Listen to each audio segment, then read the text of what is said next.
Well, welcome to In-Depth Alaska. We've been following some amazing stories coming out of Ketchikan after that deadly landslide on August 25th. Bill and James Montiver were rescued from their home, which collapsed under the weight of mud and debris, but there was no sign of their two dogs. Now, that changed this past weekend when someone heard whimpering coming from the house.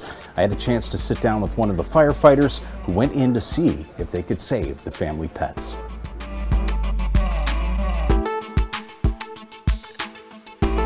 Story starts, a week ago this past Sunday. I just talking to a couple of the firefighters, your colleagues, and they said it was a pretty quiet day on that Sunday until the afternoon, and then it just utter turmoil. What was your day like on that landslide Sunday? Our day was relatively quiet. My partner and I on the medic unit, we were finishing washing our gear. We had a fire the morning before. So we were just making sure our gear was back in order, putting those things back together, answering emergent calls, doing our normal Sunday cleanups, and just kind of moving through our day like we normally do, getting ready for training. And we were dispatched to a power pole that had fallen. And that's kind of what kicked off the call. So we weren't aware of the landslide initially until we got on scene. Yeah, that had to be pretty eye-opening. And then was it just constant work, constant just checking on people? What was your day like once you discovered the landslide? My partner and I, our captain had directed us to go up and in a different way, just to position our rigs in the best way that we can for a call. So we came up and around a separate way than our engine. And when my partner and I had gotten on that side, the landslide was blocking our contact with the engine, like in-person contact. So my partner and I, we started immediately evacuating houses closest to the landslide, working around, over, under power lines as needed to move people out. So we just immediately defaulted to our training and what we knew to do. And then we stayed in contact with our captain, letting him know what was happening on that side of the landslide that he couldn't see. That's intense. It had to be just absolutely incredible. And thank you for all your work and everybody. I got to talk to a few firefighters and captains. Pretty incredible, the process. And it sounds like everybody stepped up. Now we're talking about, the focus of this story is on James and Bill Montiver's home, and it was just absolutely destroyed. And thankfully, James and Bill were okay, able to get out. That was a story in and of itself. But then I remember James was saying something about, Bill's in the kitchen. He's telling the firefighters this, and my two dogs are in the house still. They found Bill, got Bill out, but no sign of these dogs. So was it kind of a hope lost? Did you know about these dogs? Or there's probably a lot of animals missing in events like this, would you say? I would say normally, yes, in events like this, there are animals that are lost. I feel very fortunate in this particular case that, at least for the people that my partner and I were evacuating, we were able to get cats and other creatures moved out with the families. But we were telling people as we entered houses, it's you and your pets. A lot of people wanted to bring clothes and totes and things, and was like, I'm so sorry, I know these are important to you, but we need just the immediate things that you need. So medications that are important that you take, and pets and people. So we moved them out, and we feel very fortunate that we were able to get a lot of those animals out. I didn't know that the dogs were still in the house until afterwards. And we had done a few different attempts at seeing if we could see signs of life or anything in that house for those animals.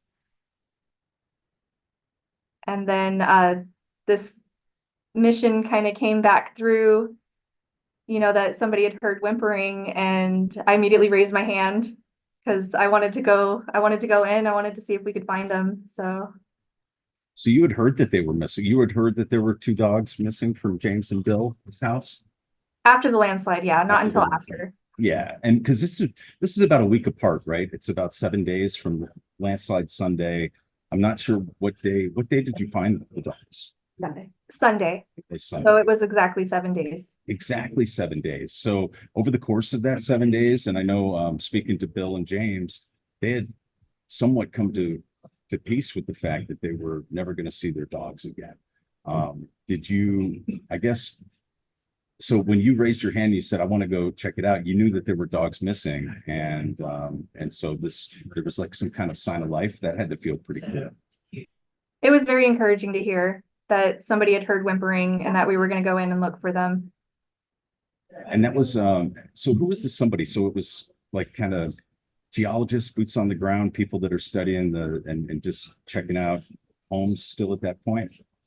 Yes, Travis Watkins was on the ground at the location, and he had heard whimpering and reported it to the EOC, Chief Steve Rydeen. And so Chief Rydeen came into our day room because we were just getting off duty. My shift was, and I was working on a report from a call we had gotten that morning. And my captain, myself, Jason Kinsey, one of our other crew members, and then a crew member that happened to be on our shift as a call shift was there, and we immediately were just willing to volunteer and go to the house. So cool. I think Jason was one of the guys that that helped save Bill Montiver Yes. from his kitchen as well. So Jason got to go back. What was it like when you showed up on scene? I listened to your interview, so I don't want to jump on you at all, but you pull up on scene, there's some signs of life, a little bit of whimpering. What did you feel when you got there? Well, we were all excited. We were all encouraged that there were sounds of life heard. So we were hoping to find one animal believed to be alive. And that was our goal.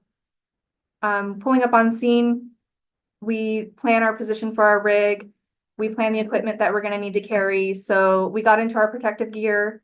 We walked around the best access point of the house, decided what tools we needed, carried all those tools to that spot, and then started to make entry.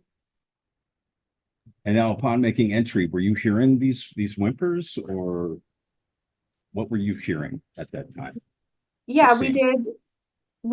So as we move debris, we stop and listen because we're watching the stability of the house. We're also calling the names of the dogs. And so we stop and listen to hear if there's any response. And when we were initially beginning to make entry, we did hear whimpering. And so we were encouraged. We continued to move forward, making our way through to the point of the house that they were believed to be. As we got closer and were calling and listening, we didn't hear whimpering, but we did when we were first starting to make entry. So about, I don't know, I'd say like about how long did it take? So you heard a little whimpering when you first entered, but then now you're searching the house. You're also listening because the structure, the stability of the structure is a certain, that's an issue as well. How did you find the dogs? We knew what floor we were aiming for. The way the house had collapsed, the top floor had fallen down onto the floor where we knew the dogs would be. And there was a tree through the house. So the way we were planning on initially making entry, we had to kind of work around that. So we went around the tree because we don't want to cut anything that's providing structural integrity at that point. So we worked our way around. I found the stairway. So at that point, there were no stairs. It was just the hole where the stairs had been. So we breached a wall, found the stairway, and you could see the first floor where the dogs were known to be. So we cleared some debris out of that hole, and between the top floor and the floor beneath where we believed the dogs to be, we had to clear a little bit of debris out of there. And I had about 1.5 feet worth of space to drop down onto that floor and crawl under. And then a wall had fallen, creating a kind of floor. And from that wall and the ceiling, we had about 3 feet of space. So I dropped down from 1.5 feet to 3 feet, worked my way around, and came back up to the floor where there was 1.5 feet void space, and I saw the couch. And while I was on the wall, I had a flashlight helmet or a flashlight on my helmet, so I use that for lighting. That way my hands are free. And I was scanning that void space as I was going, and I happened to catch two little green glints. And so I caught that in my flashlight, and I sat and watched. I let my partner behind me know I see eyes, and then the eyes blinked, and I was like, they're blinking. So I got really high pitched, really excited. And so I made entry again into that 1.5 foot void space to the couch where the dog was. And she had 4, maybe 5 inches between the cushion of the couch and where the ceiling was laying. So I wasn't sure if she was entrapped or if she was just like cuddled up in there. And I had not seen the other dog at that point. And there's not a lot of working room, especially with helmets and gear. So I went to just kind of like scoop my arm kind of blindly up around her to bring her down. And I felt biting on my glove. So I backed up, repositioned to where I could move my head up the other way. And that's when I saw the second dog. And so I got really, really excited. I was like, there's two, they're alive. I see them, they're blinking at me. And it was very exciting. That's beautiful. You got me goosebumps a little bit here. So then once you found the dogs, did your partners come to help you out, or were you able to get them out? How does that process work? So with the one dog, they weren't aggressive, they weren't growling or barking. They were just obviously very scared and they were cuddled up pretty close together. So with the one dog, Alani, kind of biting at my glove, I felt that I needed extra hands because I wasn't sure if she would jump down and try to find another hole. We didn't want to create any more unsafe environment for them. So I asked my partner if he would be able to slide up next to me, and he's bigger, so he wasn't confident in being able to get into the space that I was. So I asked him to send somebody along the lines of my same stature to scoot up next to me, and that was Chuck Dodd. So we call it like bouncing up. So Chuck came forward over other personnel. So we had a line coming through the house, and he jumped up several positions to come up next to me.